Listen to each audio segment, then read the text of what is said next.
Hello everybody and welcome to position 9 of the Complete Chess Endgame course.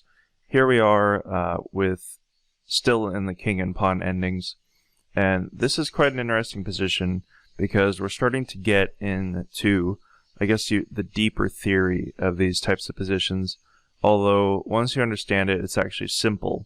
So talking about endgame theory is not what a lot of players want to do. And I completely understand. I studied Dvoretsky's Endgame manual and barely got through it. I know a lot of players have that problem, but endgames are actually really interesting once you, if you don't understand them, if you have somebody explain them to you in a simple, clear way. But things like the opposition are shown in this position. So know that whoever moves, whether it's white or black, this is technically a draw. And the reason for that is because black can gain the opposition either way and prevent white from getting in front of his pawn if he doesn't make a mistake. So if it's white to move, for example, if white moves up, then take a moment and think about what black should do.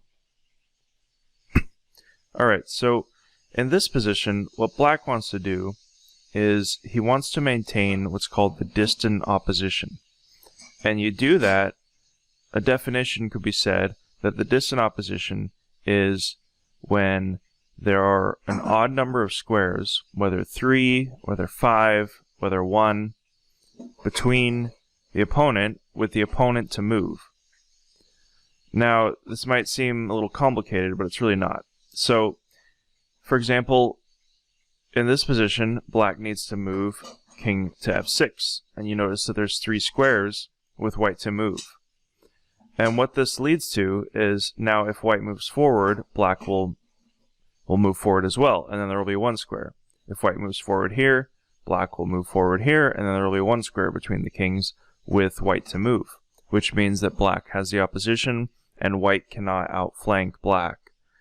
So these kinds of ideas are really important in the endgame, and it can seem like you lost for nothing, but really, when you understand the position, it'll be clear why you made a mistake. So, for example, if black made the error of knight to f5, it seems logical, right? He wants to move his king forward, and he wants to stop white from advancing his pawn and his king. But the problem with that is that now white can take the opposition.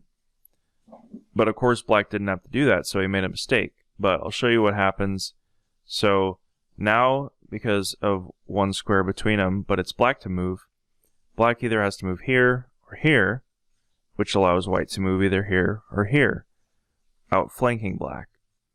If he moves back, then we just move our king forward,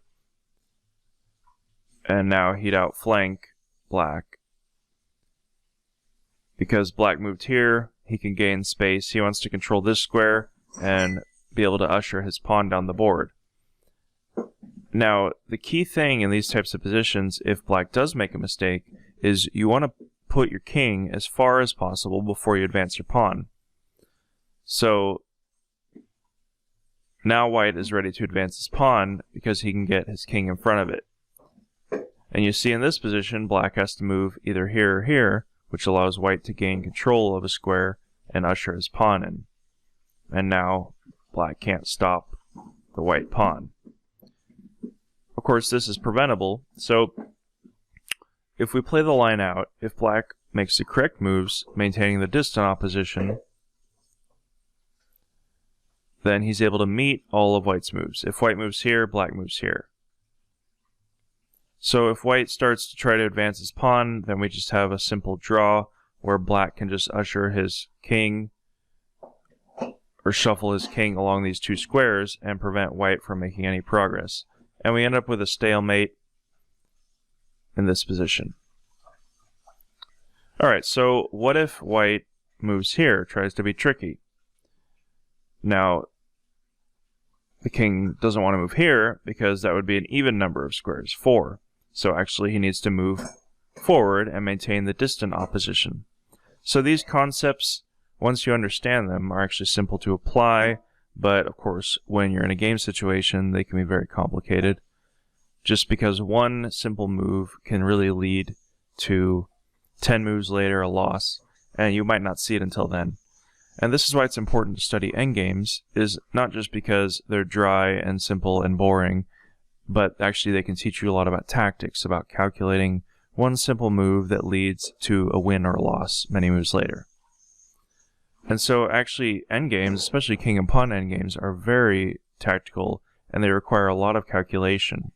So in these types of positions, I would recommend that in this course, you should be able to pause the video and try to calculate it out for yourself. So you could see that black made the correct move maintaining the distant opposition, and now white cannot outflank black, and we just have the same position as before. Alright, so we won't really go through this from black's side to move, because black would just either move here or here, depending on his move, and if he wants to maintain the distant opposition. Alright, if you have any questions about this position, leave it in the comments, and I'll see you in position 10.